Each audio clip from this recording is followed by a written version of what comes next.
ایک کامیاب تاجر کی یہ ہے کہ وہ تجارت کرنے کے ساتھ ساتھ اسباب کو اختیار کرنے کے ساتھ ساتھ اس راستے میں محنت اور جد و جہد کرنے کے ساتھ ساتھ اللہ سے توفیق مانگے، اللہ رب العالمین سے حصول رزق کے لیے اور برکتوں کو اور رحمتوں کو پانے کے لیے دعا کرے۔ اللہ کے نبی جناب محمد رسول اللہ صلی اللہ علیہ وسلم نے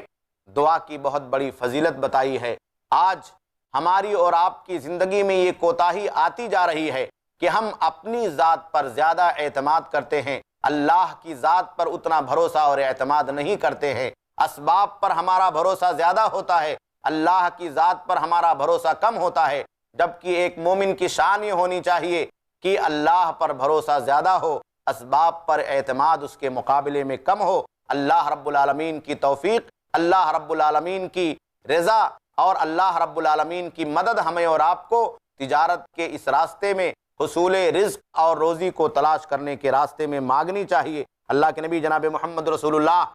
صلی اللہ علیہ وسلم کی وہ مشہور حدیث جسے حضرت سلمان فارسی رضی اللہ تعالیٰ عنہ نے روایت کیا ہے، سنن ابو داؤد کی روایت ہے، صحیح روایت ہے، آپ صلی اللہ علیہ وسلم نے بیان فرمایا کہ ان ربکم تبارک و تعالی حی کریم، کہا کہ تمہارا رب جو بابرکت ہے وہ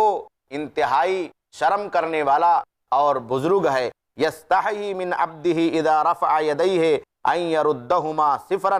جب کوئی بندہ اپنے ہاتھوں کو اٹھا کر کے اللہ رب العالمین کی بارگاہ میں کچھ مانگتا ہے، کچھ سوال کرتا ہے، دعا اور فریاد کرتا ہے، تو اللہ رب العالمین کو حیا آتی ہے کہ اس کے اٹھے ہوئے ان دونوں ہاتھوں کو خالی لوٹائے، اللہ رب العالمین اسے کچھ نہ دے۔ اللہ کے نبی جناب محمد رسول اللہ صلی اللہ علیہ وسلم نے اس حدیث مبارک میں جہاں ہمیں زندگی کے تمام مسائل میں اللہ رب العالمین کی طرف رجوع کرنے کا حکم دیا ہے، اللہ سے مانگنے کا حکم دیا ہے، اللہ کی طرف اپنے ہاتھوں کو اٹھا کر کے اللہ سے سوال کرنے کا حکم دیا ہے، وہیں یہ حدیث اس بات کی دلیل ہے کہ روزی کا مسئلہ جو ہماری اور آپ کی زندگی میں بہت اہم ہے، تجارت کا مسئلہ جو ہماری اور آپ کی روزی کی بہت بڑی بنیاد ہے، ہمیں اپنے اس تجارت اور اپنے اس روزی کے سلسلے میں بھی اللہ رب العالمین سے دعا مانگنی چاہیے، رزق حلال کی دعا مانگنی چاہیے،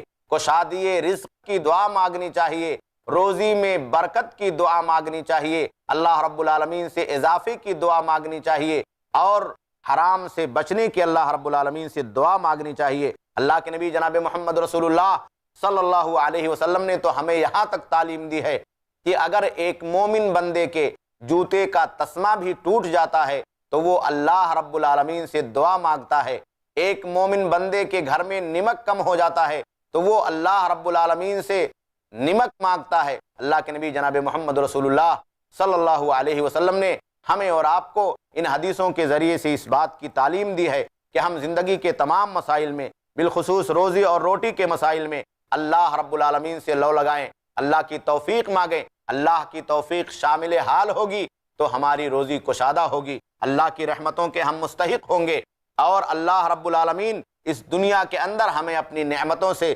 مالا مال فرمائے گا، وہ حلال راستے ہمیں عطا کرے گا جس کے ذریعے سے ہم دنیا کے اندر زیادہ سے زیادہ اللہ رب العالمین کی نعمت کو پا سکیں اور زیادہ سے زیادہ ہم دنیا کے اندر ترقی کر سکیں۔ ایسے ہی اور ویڈیوز بنانے میں ہماری مدد کریں۔